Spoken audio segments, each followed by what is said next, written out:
মুসল্লিরা আমার, খুবই দুঃখের বিষয়, বাংলাদেশের আনাচে কানাচে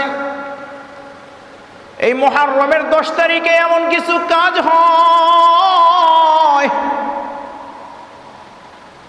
যেটা কোরআন হাদিসের কোনো জায়গাও পাওয়া যায় না। মুহররমের 10 তারিখে ওই চিটাগাং চট্টগ্রামের এলাকায় বেশি দেখা যায় যুবকরা দলবদ্ধ হয়ে রাস্তার মধ্যে লাল কাপড় মাথায় লাগায়া, হাতের মধ্যে চাবুক লাগায়া, পিঠের মধ্যে আঘাত করে আর বলে হায় হুসাইন, হায় হুসাইন, হায় হুসাইন। এই লোকগুলা না আছে ফজরের নামাজ, না আছে জুমার নামাজ, না আছে মুখে দাড়ি, না আছে রসুলের সুন্নত। এরা মনে করে আশুরার 10 তারিখে চিল্লাইতে পারলে, নিজের বুকে পিঠে শিকল দিয়ে আঘাত করায়া রক্ত ঝরাইতে পারলে মনে হয় আমি মাপ পেয়ে যাব। রাসূল করিম সাল্লাল্লাহু আলাইহি ওয়াসাল্লাম বলে না না না, মুহররমের 10 তারিখে তোমাকে আঘাত করতে হবে। কোথায় পাইলা? তোমার পিঠের মধ্যে তরবারি দিয়ে শিকল দিয়ে আঘাত করতে হবে। কোথায় পাইলা? মুসল্লিরা আমার, আপনারা তো খুব ভালো করে জানেন যে আমি একটা প্রতিষ্ঠানে বুখারী শরীফ পড়াই। বুখারী শরীফ গত বছরও পড়িয়েছি, সবকে দর্শ দিয়েছি। এবছরও বুখারী শরীফের দর্শ দিচ্ছি। আবু দাউদ শরীফ পড়াই এবং নিজেও হাদিসের কিতাব পড়ে তো এই পর্যন্ত আসছি।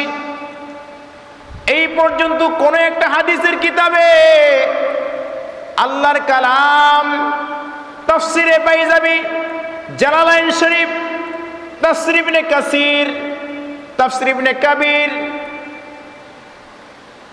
প্রত্যেকটা তাফসির ঘেটে ঘেটে দেখলাম আশুরার 10 তারিখে বুকে পিঠে আঘাত করতে হবে, শিকল দিয়ে মারতে হবে, রাস্তার মধ্যে লাল কাপড়ের নিশানা লাগায় লাগায় দৌড়াইতে হবে।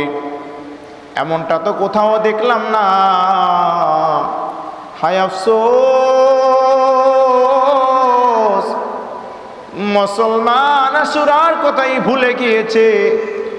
আশুরার দিনে নফল রোজা রাখবে এবং বেশি বেশি আল্লাহর কাছে তাওবা ইস্তেগফার করবে। কারণ আশুরার 10 তারিখে আমাদের আদি পিতা আদম আলাইহিস সালাতু ওয়াস সালাম, আদম এবং হাওয়া জান্নাতের মধ্যে একটা ভুল হওয়ার কারণে আল্লাহ তাআলা জান্নাত থেকে বের করে দেয়। বের করে দেওয়ার পরে 350 বছর কান্না করে। 350 বছর কান্না করার পরে এই আশুরার 10 তারিখে আল্লাহ তাআলা তার তওবা কবুল করে। এই জন্য আশুরার 10 তারিখে বান্দা নিজের গুনাহ বেশি বেশি মাপ চাবে, নিজের জন্য বেশি বেশি মাপ চাবে, আত্মীয় স্বজন পাড়া প্রতিবেশী মা বাবা যারা অন্ধকার কবরে চলে গেছে, আল্লাহ তাআলা এই আশুরার 10 তারিখে তওবা কবুল করেন। আল্লাহ রাব্বুল আলামিন বলেন, ইয়া আইয়ুহাল্লাযীনা আমানুত্তাকুল্লাহ, ইয়া আইয়ুহাল্লাযীনা আমানুত্তাকুল্লাহ, হে ঈমানদারেরা, হে ঈমানদারেরা, হে ঈমানদারেরা, তুবু ইলাল্লাহি তাওবাতান নাসুহা, তোমরা বেশি বেশি আমি আল্লাহর কাছে তওবা করো, তোমরা বেশি বেশি আমি আল্লাহর কাছে ক্ষমা চাও। আল্লাহ তাআলা বলে, লা তাকনাতু মির রাহমাতিল্লাহ, বান্দা তুমি আমার কাছে চাওয়ার ক্ষেত্রে তুমি নৈরাশ হইও না। বান্দা আমার কাছে চাওয়ার ক্ষেত্রে তুমি নিজেকে এটা বলিও না আল্লাহ তাআলা দিবেন না, আল্লাহ তাআলা মাফ করবেন না।